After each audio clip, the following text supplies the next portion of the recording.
விஷ்ணு புராணம். வசிஷ்ட முனிவரின் ஆலோசனை. என்னென்ன செயல்கள் செய்தால் என்னென்ன நன்மைகள் ஏற்படும், எவை எவை தர்மங்கள் என்பதை அறிந்து இருக்கக்கூடிய மைத்ரேயரே, உலகத் தோற்றம் பற்றி அறிந்திருந்த என்னுடைய பாட்டனரான வசிஷ்ட முனிவர் எமக்கு அருளி செய்த சில கருத்துக்களை எனக்கு நீங்கள் மீண்டும் நினைவு கூற செய்துள்ளீர்கள்.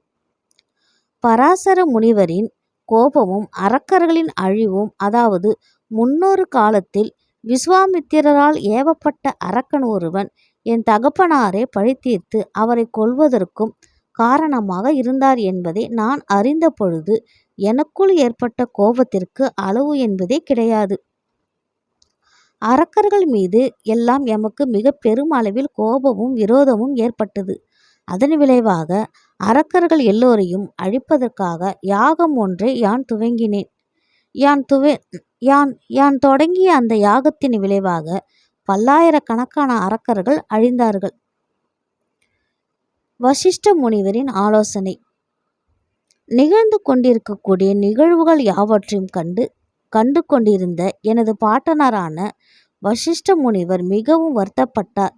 தமது தலைமுறையை சேர்ந்தவர்கள் ஒரு இனத்தை அழிப்பதற்கு காரணமாக இருக்கின்றார்கள் என்பது எண்ணி அவர் மிகவும் துன்பத்தை அடைந்தார். பின்பு என்னிடம் தோன்றி, குழந்தாய், உன்னிடத்தில் இருக்கக்கூடிய கோபத்தை விட்டுவிடு. அரக்கர்கள் மீது எந்தவிதமான குற்றமும் இல்லை. உனது தகப்பனார் இந்த உலகத்தில் இருந்து விடுதலை பெறுவதற்கு அவன் ஏற்படுத்தி கொண்ட விதியே அதுவாகும். கோபம் என்பது மூடர்களுக்கு மட்டும்தான் தோன்றுமே தவிர ஞானிகளுக்கு கோபம் என்றுமே வரக்கூடாது. இந்த உலகத்தில் தோன்றிய அனைத்து உயிரினங்களும் அவைகள் செய்த பாவ புண்ணியங்களுக்கு ஏற்பவே அவைகளின் மரணமும் நிகழ்கின்றன. மற்ற உயிர்களை காட்டிலும் மேம்பட்டு இருக்கக்கூடிய மனித உயிரினம் என்பது வாழும் காலத்தில் ஈட்டிய புகழையும் தவத்தினால் அடையக்கூடிய நன்மைகளையும் அவனிடத்தில் இருக்கக்கூடிய கோபமானது அழித்து விடுகின்றது. சொர்க்கம், மோட்சம் முதலிய பிறவா நிலையை அடைவதற்கு உறுதுணையாக இருக்கக்கூடிய யாவற்றையும் இந்த கோபமானது அழிக்கக்கூடிய வல்லமை கொண்டதாகும். ஆகவே முனிவர்கள் அனைவரும் கோபத்தை விட்டுவிடுதல் என்பது மிகவும் அவசியமாகும். கோபமானது பல முன்னேற்றங்களையும் கிடைக்கக்கூடிய நல்ல வாய்ப்புகளையும் இழக்க வைக்கக்கூடியவை ஆகும். ஆகவே அந்த கோபத்திற்கு வசப்பட்டு விடாதே. அந்த கோபத்தினால் எந்தவிதமான தப்பும் செய்யாத அரக்கர்களும் அநேகர் பல இறந்து போனது போதும். இதற்கு மேற்கொண்டும் இந்த யாகத்தினை வளர்க்காதே. பெரியோர்கள் பொறுமையாக இருப்பது சிறந்த குணமாகும் என்று என்னுடைய பாட்டனரான வசிஷ்ட முனிவர் கூறினார்.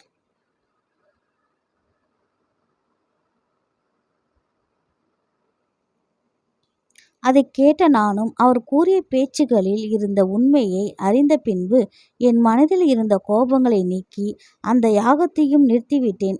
நான் யாகத்தை கைவிட்டதும் என்னுடைய பாட்டனரான வசிஷ்ட முனிவர் மிகுந்த மகிழ்ச்சி அடைந்தார்.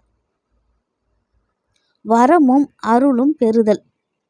இந்த நிகழ்வுகள் நிகழ்ந்து கொண்டிருந்த தருணத்தில் பிரம்மாவின் புத்திரரான புலஸ்திய முனிவர் அவ்விடத்திற்கு வந்திருந்தார்.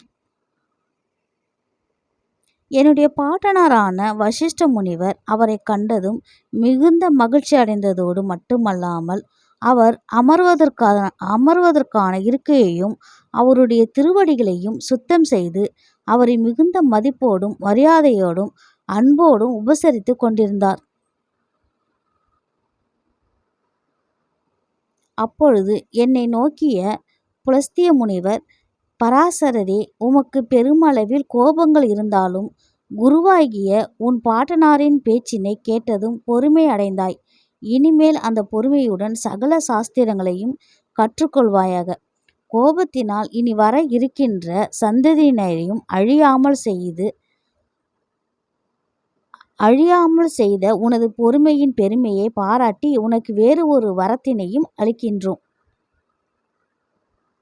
அதாவது நீ புராணங்களை பற்றி எடுத்துரைக்க கூடியவராக இருப்பாயாக என்றும் தேவதைகளின் உண்மையான இயல்புகளை அறிந்து கொண்டு அதாவது இவர்கள்தான் மேலான தேவதைகள் என்பதை அறிந்து கொள்வதற்கான வரமும் முயற்சிகள் தோல்விகள் என இருவகை கர்மங்களில் உன்னுடைய புத்தியானது என்னுடைய அனுகிரகத்தில் நிலைத்திருந்து எந்தவித சந்தேகங்களும் இல்லாமல் விளங்குவாயாக என்று கூறி வரமளித்தார்.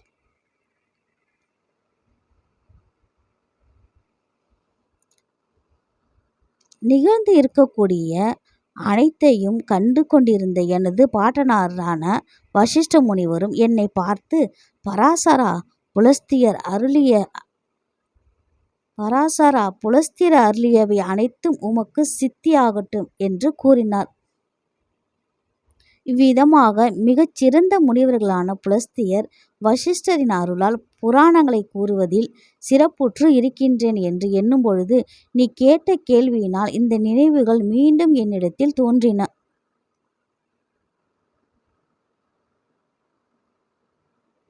மைத்ரேயரே, ஞானத்தில் சிறந்த பெரியோர்களின் அருளும் ஆசியும் வரமும் பெற்றதன் மூலமாக சிறப்பான ஞானம் கிடைக்கப் பெற்ற நான் எமக்கு அறிந்தவற்றை உனக்கு கூறுகிறேன், நன்றாக கேட்பாயாக என்று கூறினார்.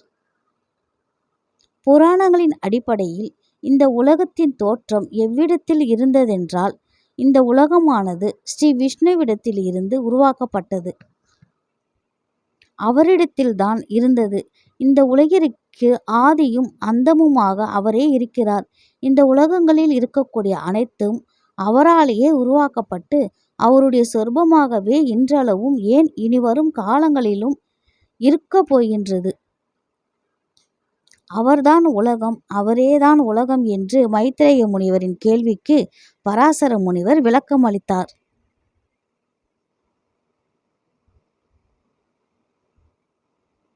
இவ்விடத்தில் பராசர முனிவர் ஸ்ரீ விஷ்ணுவை பல வகையாக போற்றி வணங்குகிறார்.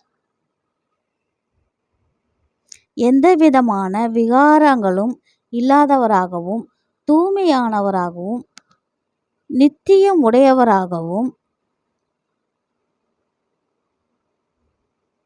பரம்பொருளாகவும் பரமாத்மாவாகவும்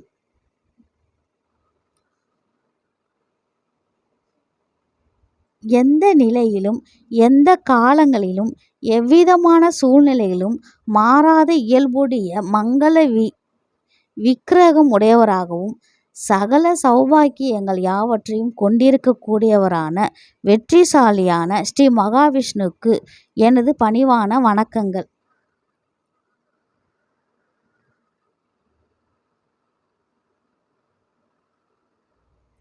படைக்கும் பொழுது பிரம்மாவாகவும் படைத்த பொருள்களையும் உயிரினங்களையும் காக்கும் பொழுது ஹரிரூபியாகவும் சங்கரிக்கும் பொழுது சங்கார ரூபியாகவும் அவரை தினந்தோறும் வழிபடுபவர்களுக்கு விடுதலை அளிக்கக்கூடிய வாசுதேவனாகவும் இருக்கக்கூடிய விஷ்ணுவிற்கு என்னுடைய வணக்கங்கள்.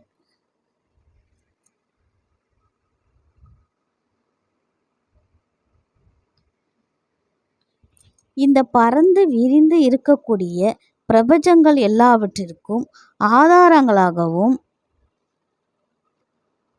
அதிசூட்சுமமான ரூபமாய் எல்லாவற்றிலும் இருக்கக்கூடியவரும் குற்றம் எதுவும் அடையாமல் எப்பொழுதும் உண்மையான ஞானத்திற்கு உரியவராகவும் அனைத்து நல்ல குணங்களும் நிறைந்து இருக்கக்கூடியவராகவும் நான் என்றும் வணங்கக்கூடிய என் பெருமானை சேவித்து அதன் பிறகு இந்த உலகம் தோன்றியதை பற்றி உமக்கு நான் எடுத்துரைக்கிறேன்.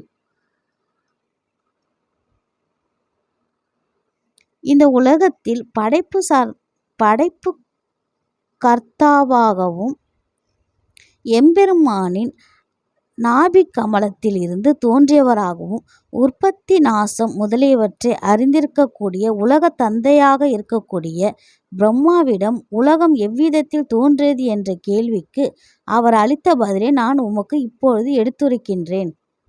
பிரம்மதேவர் எடுத்துரைத்ததை தச்சர் முதலிய முனிவர்களும் மன தூய்மையுடன் நர்மதை நதிக்கரையில் ஆட்சி புரிந்து வந்திருந்த புருகுச்சன் என்ற மன்னனும் பிரம்மா உரைத்திருந்தவற்றை கேட்டார்கள்.